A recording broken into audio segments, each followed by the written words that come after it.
I'm Karen C. Dancila. I'm a teacher here in Carmen Elementary School.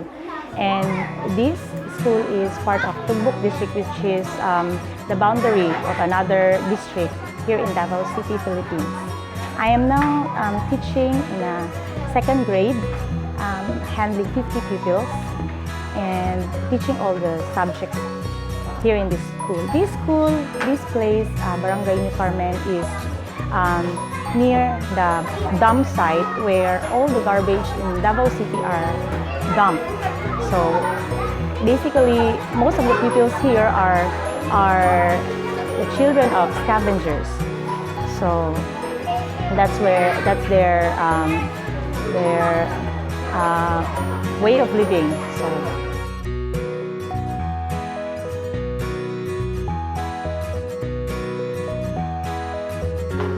Some are near, some are a bit far. But in you call it Porok Dos, where is the dump site, there are more people living there because of the garbage.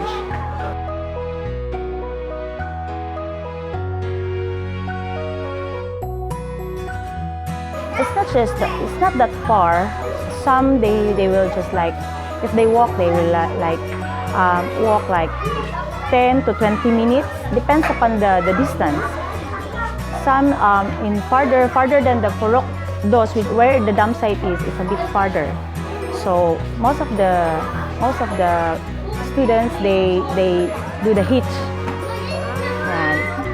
Just like us, we do the hitch to have a free ride. Most of the private cars, trucks, that's our everyday life, because there is no buses here, there's no taxi here. So if you will take the tricycle, you need to pay like 100 pesos or one way. So that is, how about going home? So times 5 days in a week, so it's a bit expensive for us.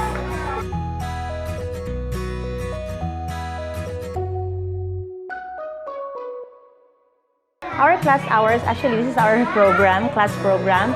So we have our flag ceremony at 7:30, which is to 7:45 our flag ceremony afterwards, preparation, and then 8 is begin with our first subject, and then another hour is the second, and then recess for 15 minutes, and then follows 2 subjects more, and then we dismiss them at around 11:10, 11:09, but it depends, because if we release them early, like 11:20, 11:10, if we have remediation, we use the time 11:10 to 11:40. Then we have our lunch break, and then from 1 to 3:10 is our afternoon session, and then they are released at 3:10, or sometimes if we have another remediation, we release them at 3:45. Or sometimes if the weather is bad, just like a few days ago, we don't really hold them too long, because some of these people are living a bit far. They need to walk, and then they need to go down and go up, because this one is a bit hilly, so they need to travel a little longer. So we release them. Then if their older sisters are like they are really released, they are already released by their teachers, they will wait for their younger ones. So can you go home? Okay, you can go, because nobody will watch over them. And then the road there is a bit dangerous. There are plenty of big trucks, so somebody must watch over them, especially the smaller ones. So it's like that.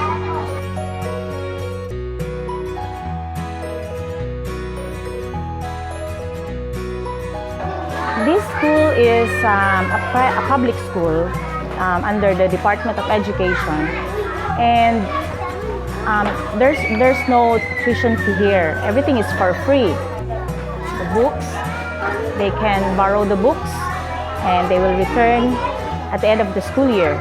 So all they need to pay is the PTA, which is the Parent Teachers Association fee, which is 100 pesos per pupil for the whole year.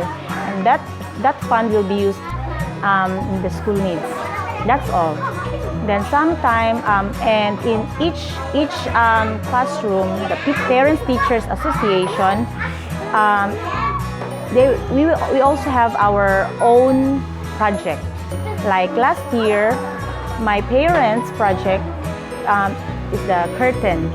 You can see there the green curtain. That's their project. So they like contributed 25 pesos each, and then so we can have them. Now our project for this class is because our classroom is very warm. So they wanted to buy a ceiling fan, even just one ceiling fan.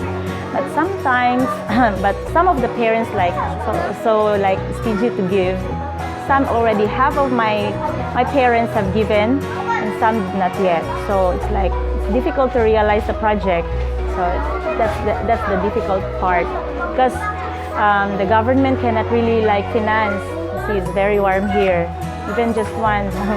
So the others are complaining, we already paid. And I said, we can't pay, we can't buy if our money is not enough.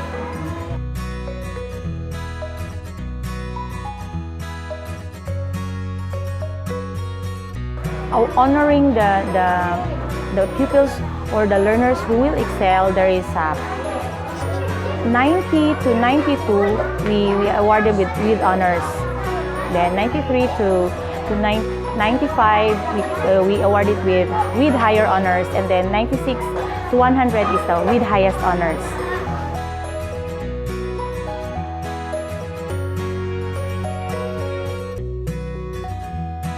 Last year, it was implemented. There is a memorandum that's not allowed anymore because it will affect some of the students who are slow, or sometimes the competition is so strong. So it's like sometimes some of the parents will have a fight with other parents. Why my daughter or my son is like this, and then he's computing his own. So to eliminate that situation, we award them. We really don't give like you're the rank one, which is we do many years ago.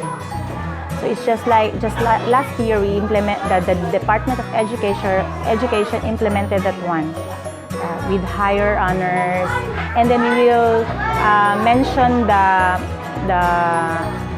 rate of the pupil, of the learner.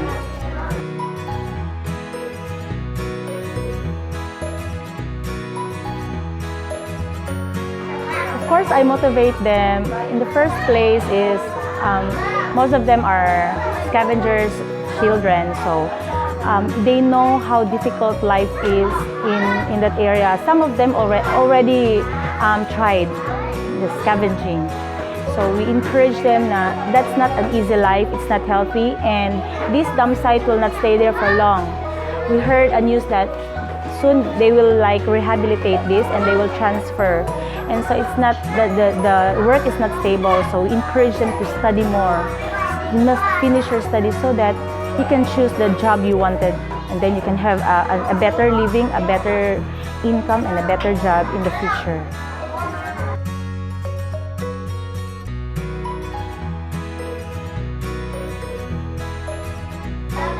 For now, we don't have yet, because this school is like we have 11, 12 teachers here, and then sometimes the load is not enough. I mean, the time is not enough for us. We're so loaded, but we are planning to have that one maybe this year or next year, and we're just focusing on the academic side.